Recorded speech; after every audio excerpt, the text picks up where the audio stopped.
All right, Ann, let me go to you first. As an attorney, what do you make of these charges, A, and B, do you think he's going to walk just like they were speculating on? I don't think he's going to walk. And assault with a deadly weapon doesn't mean he intended to kill him. It just means he had a weapon that could kill him. So that's the appropriate charge. It could kill him. And, Right. he's P.Diddy. He's got quite a history. I don't think he'll be treated in a way that would spare him from what anyone else would see. And assault basically means you put someone in fear or you actually strike them. But it doesn't mean he had to hit him. He put fear in his victim with a deadly weapon, and that's the appropriate charge. And what do you make of this story that he went after the coach and really bad example, I guess. But we don't know the whole story. But what do you think of what you do know of the story of P. Diddy's behavior? He's obviously feeling entitled. He obviously is feeling defensive of his son. But you can't, match words or actions with deadly force. He wasn't threatened with deadly force, so he can't use it or threaten it. And I think it's pretty, straightforward. I don't know how the case will play out. I don't know how he'll be treated in the courts there, but to me, if he did what he's alleged to have done, and I understand it's on videotape. We haven't seen it yet, but it's on videotape. The proof will be in the pudding. Did he do it or not? I mean, if he did, then he's guilty.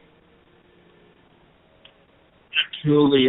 Let me go to Joseph Scott Morgan. Your thoughts on what he did to this coach, allegedly, of course, and do you think he'll get any time for this? Whether or not he'll get time or not, it's hard to say.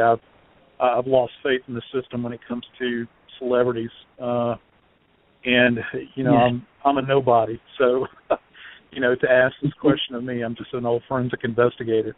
But I will tell you what is troubling about this is this the idea of access. And let me explain my position with this.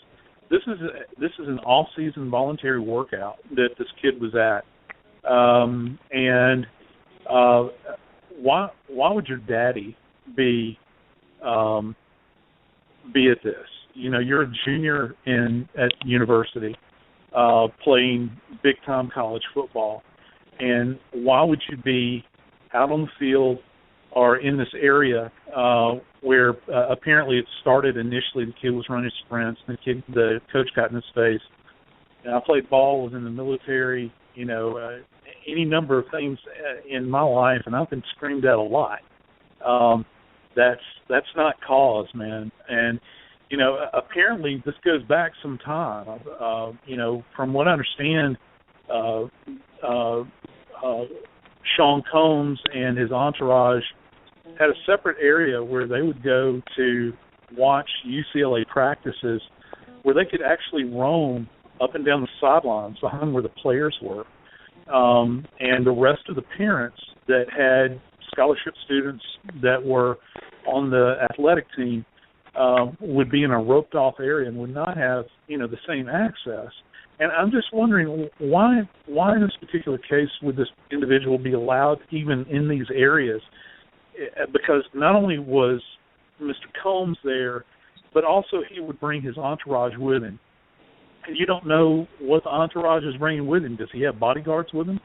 And so you've got these other people that are not just around Combs' kid and the coaching staff, but they're around other people's kids that are there on scholarship. It's kind of a mess. I think I'd really like to know what Coach Mora is thinking and allowing someone like this to have access to everybody that's just trying to do their job out there. Absolutely. So say you, Ann, on this. Well, it's just more entitlement. And I think we don't want to have celebrity justice be an oxymoron, that celebrities don't get justice. They basically can skate. And so obviously he was given treatment that was different than everybody else. Let's not give it to him in the justice system. He should be treated like anybody else. And I hope that that's the case in this case.